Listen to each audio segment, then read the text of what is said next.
Hey, ladies and gentlemen, welcome to the Vicky Chats podcast. I have a very, very special guest in the studio with me today.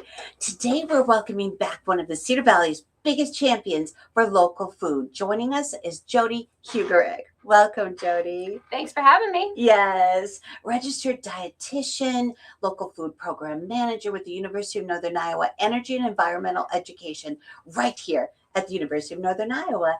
Jodie helps strengthen our regional food system by connecting with local farmers, farmers markets, and community partners through the UNI Local Food Program.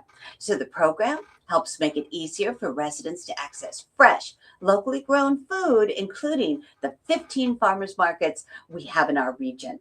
Jodie and her team also help organize community events like the popular Farm to Fork Dinner and UNI Local Food Festival, and promote local food through initiatives like hashtag Grow Eat Play, encouraging people to connect with food that's grown close to home. There is nothing like picking up fresh produce at a local market, meeting the farmer who grows your food, or enjoying a meal made with Cedar Valley ingredients. Let's welcome back to the show, Jodie Huegerich.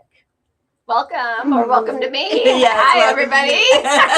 There we go. And welcome to you out there who are watching. Thank you. For listeners who may be new to the conversation, Jodie, what exactly is the local food program at the UNI Center for Energy and Environmental Education, and what does it do for our region?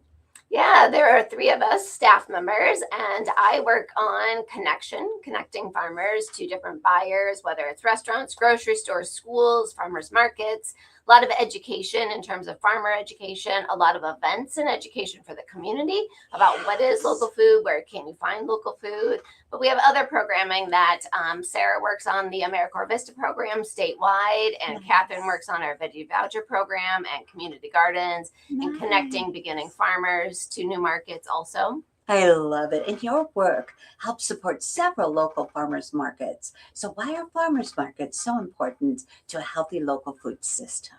Yeah, food system's a big word. Yeah. Lots of things involved with the food system. So I like to focus on the people in the food system. So thinking about us as individuals and thinking about our community, just a great resource for healthy, high dense, nutritious Yes. produce, but lots of great products at the farmers market. But those products and that produce is just picked within like a day, maybe even the same day when it comes to the market. So really fresh, lots of nutrients. Our farmers are coming from less than 50 miles away versus things that are in the grocery store are going to travel 1,200 miles. Right. And they may have been picked before they were actually ripe, so they're not spoiled by the time they get to the store. Exactly. And farmers markets are growing in popularity across Iowa. Yes. What trends are you seeing locally right now? Yeah, I think just the growth of them. Some are growing in size, but we're growing in the number that we have in the Cedar Valley region. So at least 15 farmers markets almost every day of the week, except for Sunday. You can find a farmers market. So, sometimes they're not always convenient in our schedules, but there's different options. Weekday, weekends, whatever that might be. Oh my gosh, I love it so much. And the UNI Local Food Program also supports events like Farm to Fork Dinner. What do events like that accomplish beyond just a great meal? Yeah, so we have a theme going on here: connection, education. That's what the program does, and that's what the dinner does too. We're connecting community members. We're connecting them to learning about something. Last year, we featured our veggie voucher program, so we had a farmer speaking about his experience, as well as Chris Kemp, CEO of People's Clinic, and their experience and what that program means to their clients. Oh, I love Chris Kemp. She's amazing. Yeah, she is. So for local farmers and food entrepreneurs, what kinds of resources or supports does your program provide? Yeah, that connection and education again. So we can connect farmers to things that are happening very similar that they want to do in the Cedar Valley region. We do a lot of statewide work, so we can give them examples of things that are happening statewide. I love that. Education, our education and our programming is going to vary from year to year, but really wanting to connect them to markets, educate them to, have the best business possible. Wow, yes. And how does buying local food impact our regional economy right here in the Cedar Valley? Yeah. So like we spend a lot of money on food. I think the number Yes. is like Iowans spend $12.6 billion, something like Oh that. my gosh. So think about if we were spending more of that at our farmers markets, more of that, to the farmers directly. We're going to make a huge difference. If we shop at a farmer's market, they are getting all of that money that we spend right there. Right. That person that you're interacting with probably grew the food and they're getting your dollars versus if we're shopping a big box store or a large chain, the farmer is only getting about 19 cents for each dollar that's spent. So it makes a big difference. Those numbers could really add up. So, what are some challenges local farmers are facing right now, and how can communities help support them? Yeah, farmers are always going to have challenges like Yes. weather. A farmer is definitely a hard worker, lots of hours. So having more customers and more regular customers could really make a big difference.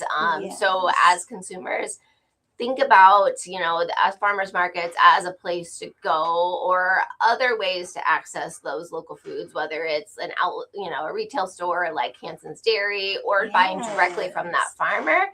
But if we can do that and think about that as part of our weekly grocery budget, think about it as part of our meal planning, that can just make a huge difference on the impact if they have those regular sales coming in week to week. Some farmers are starting to do CSA programs again, which is that community supported agriculture. And by doing that, you're paying the farmer up front. And that really gives them, again, those guaranteed sales throughout the year. That big game changer for their business. Wow, that's amazing. So you also promote local food through initiatives like #GrowEatPlay. What does that campaign encourage people to do? Yeah, grow, eat, play. We really want people to think about local food as part of their lives again. So the grow is either you're growing it yourself and or buying from growers in your community. You're eating at restaurants that are buying from our local farmers. So if you have favorite restaurants, ask the managers, ask the servers, are you guys buying local? Tell me more. And keep asking those questions to help maybe drive that consumer choice. And then the play part is like we all like to have fun. And we all like food. Food is a big part of family lives. So think about the play part of, take your kids to the farmer's market, go meet up with friends at the farmer's market, or go to an apple orchard, go to a pumpkin patch, bake sourdough with your family, but that play part and that interaction with food. Oh, I love that so much. Looking ahead, what exciting projects or goals does the University of Northern Iowa Local Food Program have coming up? Yeah, so we are part of the planning committee for the Food and Farm Conference that happens every other year in Iowa. This year it's in Waterloo. So June 11th and 12th, we will be in Waterloo and anybody can come. Oh my gosh. And where is it? Yes, so on Thursday we're doing farm tours. So we'll be visiting places like Weir Rose, Southern Goods, as well as community gardens like People's Garden, Northeast Iowa Food Bank Garden. Then we'll be having dinner at Single Speed for a community dinner. Anybody's invited to that too. And then also on Friday, we'll be doing more conference type event at the Waterloo Center for the Arts. Yes, I love it. So what first sparked your interest in nutrition and local food systems? Yeah, it was actually starting to research the products and the more toxic things that we were using in our household. So once I started having children, really thinking about all those products we were bringing in, and that led to the natural conversation of where is our food coming from, and learning, to meet the growers and know that they're not using a lot of chemicals on the food production. Did you grow up around farming, gardening, or farmers markets? I did not. I always joke that I'm a city girl, but I grew up in a small town of like 5,000 people, but I did not grow up on the farm. I was in the city. And what city?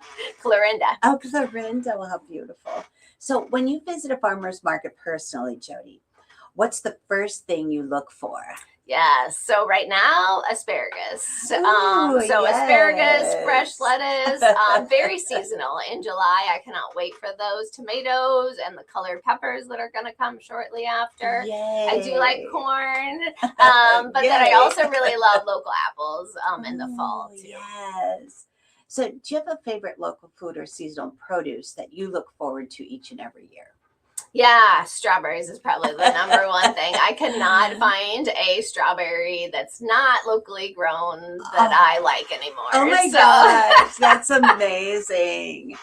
So, what's one food memory from childhood that still makes you smile? Yes, my grandma's homemade cinnamon rolls. Oh, yummy. Oh, that sounds delicious. How could you not remember those for your whole life? So, who has been one of the biggest influences or mentors in your life? Oh, this is really a hard question. Yeah. And I've thought about it a lot, and I honestly cannot think of, well, probably Kamar and Cheyenne is how I ended up in Yes. this position that I'm currently in. Yes. Met him at a healthier school lunch event, Okay. working on getting school lunches healthier. Yes. But I would just say, I've just been blessed with family and going to Iowa State and people that I met through my internship. So just a lot of people that have really made a difference. I love it. And Kamar and Cheyenne is amazing. Kamar, if you're watching, thank you for everything that you do for this community and beyond. Absolutely. We just admire you immensely. So outside of work, what do you enjoy doing in your free time? Yeah, it's just spending time outdoors with family, friends, my dog. I really do love the outdoors. But I like good temperature outdoors. So I love it. time is always limited. Yes. And what's puppy dog's name? Bandit. Oh, Bandit. What breed is Bandit? He is a mini golden doodle. Oh, how cute. I love it. And how old is Bandit? He is 8. Oh, he's 8. Wow. Bless his little heart. What's his favorite thing to do? Lay around. I love it. He's definitely getting older. Oh, yes, of course. It's getting older. Laying around is all good. So, tell me, outside of work, what do you enjoy doing in your free time? Yeah, just outdoors, hanging out with family and friends, walking the dog. I like reading. I like watching TV. Yeah, there you go. And what's something on your bucket list? Travel, food, or otherwise? Yeah, I'm trying to master sourdough. I took a class. I know. It just takes practice. Sweet. And so I'm just still practicing. I love it. You took a class in sourdough? Yeah, at Three Pines Farm. Oh my awesome gosh. place to take classes.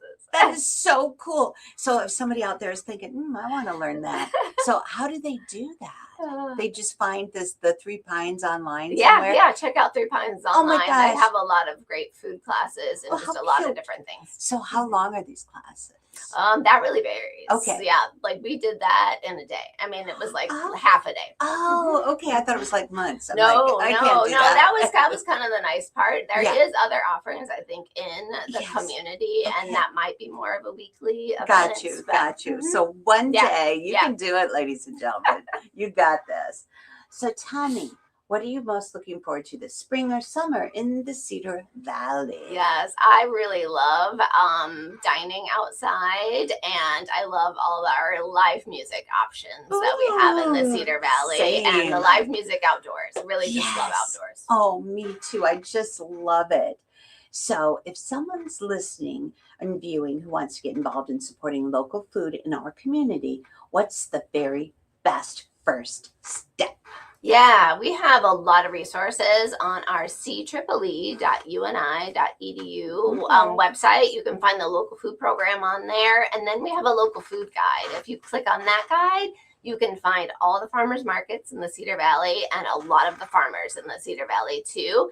And then I would just start following them on whatever social media. Most of them are on Facebook, so that's the easiest place. Yes. But then you can find what is a farmer's market going to have this week. They'll post it. They'll talk about their events. Farmers, a lot of them are hosting events. So they'll talk about the really cool events they're involved in, how you can buy their products. You just get to know them through that social media, and then you can go meet them in person, however you're purchasing their products. Yes. And if someone wants to reach out to you, Yeah. How do they do that? Yeah. So, on that website, cedarvalley.uni.edu, you can find my email. Nice. Otherwise, my email is jodie.huegerich@uni.edu. And I'd love to hear from you. Oh, there you go. Any closing thoughts? Just buy local. Yes. Again, lots of options, and we can help connect you to those options. Farmers markets are great. Love them, but you can find other options too. Yes, there you go. Thank you so much, Jodie. It's been an honor and a pleasure. Thank you for having me. Yes, my pleasure. So, will you come back? You bet. Yay! I can't wait. All right. Thank you, sweetheart. Have a Thank great you. day, everyone. Bye. Bye.